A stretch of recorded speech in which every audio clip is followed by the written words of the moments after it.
안녕하세요. 부동산 경매 트레이더 전사이트입니다. 여러분, 요즘 가계부채라는 말 정말 많이 들리시죠? 정부는 대출을 쪼이고 집단 대출도 막고 다주택자는 아예 대출도 못 받게 막아버리고 있는 상황입니다. 그런데 그 이유를 이 가계대출이라는 관리 명목 하에 그러한 정책들이 지금 나오고 있는데요. 솔직히 이런 소식 들으면 나는 이제 집 못 사는 거 아닌가? 우리가 부동산 투자를 못 하는 거 아닌가? 이런 불안한 마음이 들지 않으신가요? 저도 실전 투자를 하는 입장에서 여러분의 그 마음을 충분히 이해하고 있습니다. 그런데 한국개발연구원이라고 하는 우리나라 정부기관에서 최근에 이 가계부채 증가가 문제되지 않는다 라는 어떻게 보면 반대 의견을 낸 거죠. 보고서를 저희가 찾아가지고 여러분과 함께 하나하나 한번 파헤쳐보고 어떤 방향으로 이 투자의 전략을 잡아야 되는지에 대해서 한번 논의하는 시간을 가져볼 수 있도록 하겠습니다.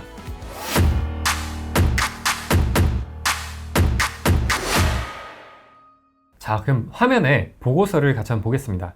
8월 5일에 저번 달에 나온 보고서예요. 인구 구조가 이 가계부채에 미치는 영향이라고 해서 보고서의 제목이 타이틀이 걸려 있습니다.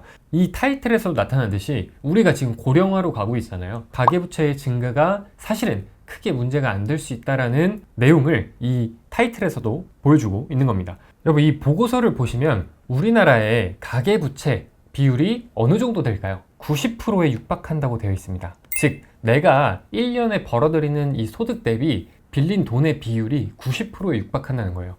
그러면은 우리가 정부에서 발표한 이 가계부채의 심각성이 현재 기준으로 봤을 때에는 어느 정도 맞다라고 보여집니다. GDP 대비 비율로 따지자면은 우리나라가 전 세계 기준으로 5등을 하고 있어요.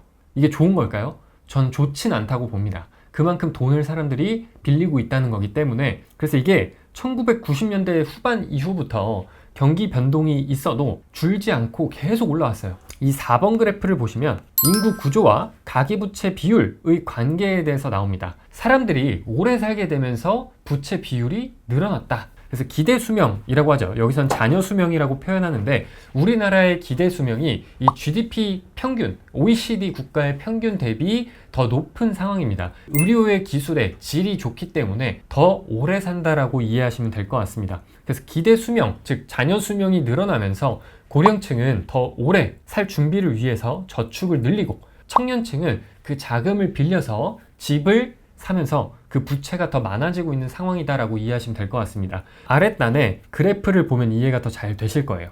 우리나라의 기대 수명은 계속 높아지고 있다라고 이해하시면 될 것 같습니다. 그런데 퇴직 연령, 회사를 그만두고 나와야 되는 이 연령은 올라가지 않고 정체 구간에 있다라고 보시면 돼요. 내가 더 오래 살기는 하는데 일하는 기간은 똑같다는 거예요.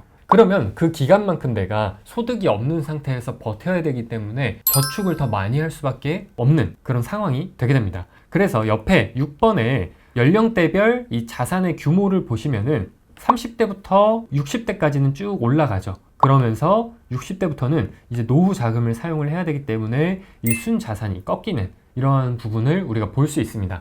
이어서 우리가 분석에 대해서 좀 더 보면은 연령대별 순금융 자산을 보시면 주택을 제외한 남아있는 순자산이라고 보시면 될 것 같습니다. 이 연령대별 순자산은 주택을 포함한 총 순자산을 의미하는 걸로 보시면 될 것 같고요.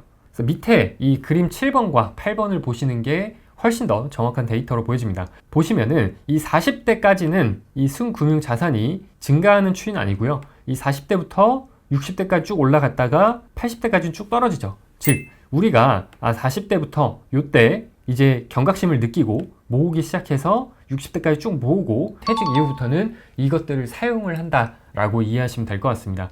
그리고 이 연령대별 1인당 부채를 보면 희한하게 30대에서 40대가 이 부채가 굉장히 높아지는 시기예요. 그 얘기가 뭐냐면, 앞에서 말씀드렸던 것처럼 고령층은 이제 더 오래 살 준비를 해야 되기 때문에 돈을 빌리는 게 아니라 기존에 있던 것과 그리고 거기서 더 저축을 한다는 거예요. 그럼 이렇게 은행으로 이러한 자금들이 들어가게 되고, 그러한 자금들을 청년층들이 자금을 빌려서 집을 산다. 그러면서 이 청년층의 부채가 더 커졌다라고 보시면 됩니다. 그래서 이 청년층의 빚이 늘어나는 건 당연하게도 내가 일할 기간이 많이 남았고, 그리고 내가 내 집 마련을 통해서 노후에 좀 더 안정적인 삶을 영위하는 그런 본능이 있기 때문에, 그리고 가계대출을 하는 비율이 더 높다라는 겁니다. 그래서 KDI에서는 이제 여러 통계 기법들을 적용해서 결과물을 산출했는데 우리는 그 결과물이 투자에 어떤 영향을 주고 어떻게 방향을 잡아야 되는지만 이해하면 될 것 같습니다. GDP 대비 가계부채 비율이 기대 수명이 한 살 늘어날 때마다 가계부채에 대한 비율이 4.6% 증가를 한다라고 나오고 있고요. 반대로 이 노인 인구의 비중이 즉 고령화가 더 가속화될수록 가계부채 비율은 감소한다라고 합니다. 그래서 지난 20년간 이 가계부채 비율이 33.8% 정도가 증가해 왔는데 이 증가하는 거에 대한 가장 큰 요인이 기대 수명이 증가했기 때문에 이 가계부채 비율이 늘어났다라는 결과를 보여주고 있습니다. 하지만 이제부터는 이 기대 수명의 증가보다 인구 구조의 변화가 더 강한 영향을 준다는 겁니다. 그래서 앞으로 이 가계부채 비율을 많이 빌리는 청년층의 비율이 줄고, 즉 돈을 잘 안 빌리는 고령층의 인구가 늘어나기 때문에 가계부채는 자연스럽게 하락하는 이 구조로 나간다는 말입니다. 이 인구 상황판을 보시면은 1990년대를 보면은 중위 연령이라고 해서 27살입니다. 10대부터 30대의 인구 구조가 굉장히 많은 구조로 되어 있습니다. 그런데 25년 현재를 보시면 중위 연령, 중간값의 연령이 46세예요. 무려 20세가 높아졌습니다. 그리고 그래프의 모양도 바뀌었어요. 예전에는 이 아래쪽이 뚱뚱한 모양이었다면 지금은 중간 쪽이 뚱뚱한 모양으로 바뀌었어요. 즉 40대, 50대가 가장 많은 인구 비중을 차지하고 있다는 겁니다. 그리고 2050년을 보더라도 우리가 향후 30년 안에 인구의 구조가 저출산, 고령화가 유지가 된다면 어떻게 변하냐를 봤을 때 중위 연령이 58세로 10살 더 많아진다는 겁니다. 즉 이러한 인구 구조가 변화를 하고 있기 때문에 과거보다 지금은 패턴이 바뀌었다라고 이해를 하시면 되고요. 그럼 그 패턴이 어떻게 바뀌었냐를 보니까 KDI에서는 GDP 대비 가계 부채의 비율 전망을 보니까 확실히 2025년부터 계속 하락하는 과정에 있습니다. 그게 영향이 어떤 게 가장 크다? 저출산, 고령화가 가장 크다라는 겁니다. 그러면 지금 당장에 이 부동산 투자를 하면 안 되냐라고 봤을 때 그건 아니라고 생각합니다. 왜냐하면 이 인구가 변화하는 건 굉장히 천천히 변해요. 우리가 먹고 살 정도까지는 아직은 버틸 수 있다. 향후 10년을 보면 어때요? 이 천천히 인구 구조가 변하고 있습니다. 그래서 30대, 40대가 그래도 아직은 버텨주고 있어요. 하지만 여기서 더 10년을 넘어가면은 30대도 눈에 띄게 줄어드는 게 보이죠. 그렇기 때문에 이 인구 구조라는 건 우리가 사람이 태어나자마자 30살은 아니잖아요. 자라는 시간이 필요하기 때문에 인구 구조는 우리가 생각하는 것보다 조금 더 천천히 변화한다. 하지만 이 인구 구조가 변화하는 거에 따라서 이 부동산의 투자 방식도 바뀌어야 된다라고 저는 생각을 하고 있습니다. 근데 하지만 지금 당장에는 영향을 주기에는 아직 조금 더 미래의 얘기고 한 10년, 20년 이후부터는 본격적으로 이 인구 구조가 변화하는 것들을 피부로 체감을 할 수 있을 겁니다. 그래서 우리는 10년 동안 바짝 돈을 벌어가지고 다른 자산으로 옮기는 게 필요하다라고 저는 보여지고요. 조금 더 우리가 시니어에 맞춰서 투자 전략을 가져가야 되지 않을까라는 생각을 하고요. 여기까지가 KDI의 이번 8월 달에 나온 인구 구조의 변화가 가계부채에 미치는 영향에 대한 보고서를 여러분과 함께 읽어봤습니다. 이러한 보고서를 읽는 게 굉장히 중요한 이유는 그냥 기사에서 나오는 것들을 곧이곧대로 믿는 게 아니라 이러한 데이터를 통해서 진짜 우리만의 관점을 만들어서 시장을 냉정하게 그리고 정확하게 바라봐야 우리 돈을 지킬 수 있고 안전하게 이 돈을 불려갈 수 있다는 겁니다. 그런데 정부가 지금 어떤 정책을 또 내놓고 있는지를 같이 보면은 DSR 강화, 다주택자 대출 금지, 그리고 전세자금 대출 규제, 이런 대출 총량에 대한 규제를 하면서 사람들이 가계부채를 늘리지 못하도록 막고 있죠.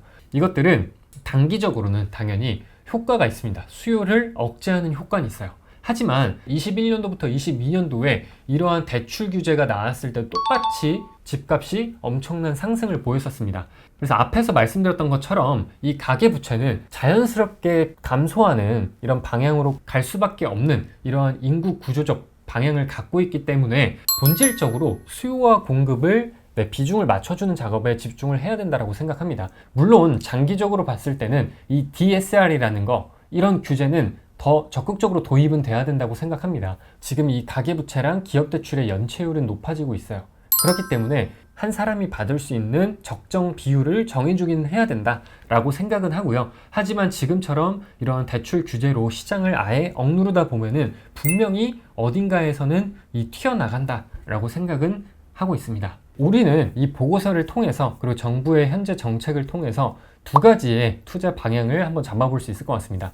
하나는 단기적인 거예요. 경매 트레이딩을 하려면 지금 시장에서 대출 규제가 나오고 했지만 주택의 규모가 작은 것들 1억대에서 3억대 구간은 이 대출이 줄긴 했지만 그 주는 비율이 크진 않았기 때문에 아직 그 구간에서의 단기 트레이딩에는 돈을 벌 수 있는 게 많이 남아있다라고 저는 생각을 합니다.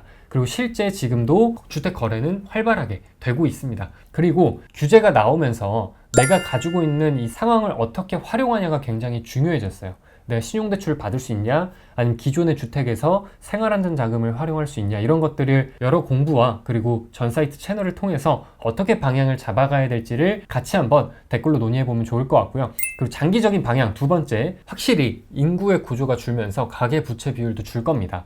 여기서 중요한 건 대출 규제가 앞으로 어떻게 될 거냐, 아파트 사면 안 되냐 라기보다는 더 이 핵심 지역으로 진입하려는 노력을 해야 된다라고 저는 생각합니다. 앞으로 이 인구가 줄면 줄수록 더 핵심 지역에 저는 이 자산들이 몰리는 효과가 있을 수밖에 없다고 생각해요. 그렇기 때문에 하루라도 빨리 돈을 더 벌어가지고 이 핵심 지역들로 진입하는 노력을 해야 된다고 생각합니다.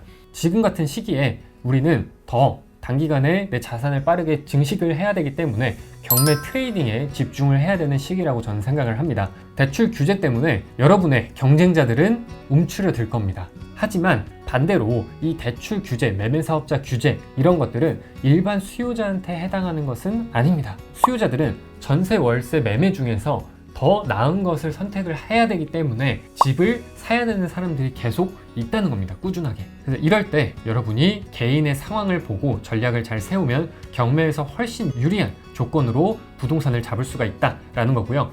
정부 규제가 단기적으로 우리를 불안하게 하지만 우리에게는 오히려 경매라는 이 기회의 창을 열어주고 있는 거다라고 저는 생각을 합니다. 제가 여러분의 옆에서 끝까지 이러한 좋은 콘텐츠들을 통해서 여러분이 투자할 때 실수하지 않고 올바른 방향으로 갈 수 있도록 같이 잡아들 수 있도록 노력하겠습니다. 투자를 할 때 혼자 하면 사실 힘들고 외롭고 지치잖아요. 그래서 그런 것들을 막기 위해서 제가 부자 친구들 경매 단톡방에 들어오셔서 여러분이 또 힘든 거 고민하는 거 같이 나누면서 성장했으면 좋겠습니다. 방금 말씀드린 부자 친구들 경매 단톡방 링크는 하단에 고정 댓글로 남겨드렸으니까 참고해서 입장하시면 될 것 같습니다. 오늘도 긴 영상 시청해주셔서 감사합니다.